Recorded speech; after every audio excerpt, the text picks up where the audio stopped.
City India news Telugu, ఇది చీకటి వెలుగు. ఎక్కడ కూడా కబ్జాల గురించి మాట్లాడితే మాజీ మినిస్టర్ శ్రీనివాస్ గౌడ్ గురించే మాట్లాడుతూ ఉండేవారు. అందరూ కూడా మనమందరం కూడా మాట్లాడుకునేవారం. కబ్జాలు ఆక్రమణలకు గురైంది మీ ప్రభుత్వంలో కాదా, మీ హయాంలో కాదా? ఈరోజు ఎన్నో చెరువులు కానీ ఎన్నో గుట్టలు కూడా తవ్వేసింది. ఈరోజు 25 సర్వే నెంబరు మొత్తం తవ్వి దాన్ని ఏం లేకుండా నిటారుగా చేసి కూర్చున్నారు.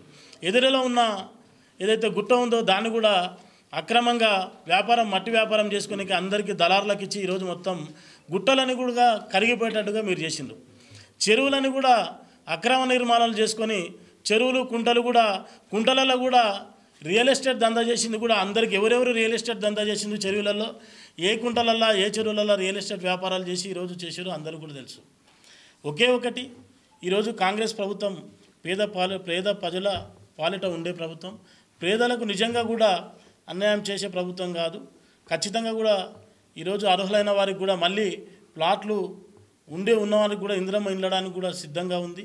పేద ప్రజలకు ఇందిరమ్మ ఇండ్లు గతంలో ఇచ్చిండు. ఈరోజు కూడా పేద ప్రజలకు అందరికీ కూడా న్యాయం చేసే విధంగా కూడా మా ప్రభుత్వం ఉంటుందని తెలియజేస్తా ఉన్నాం.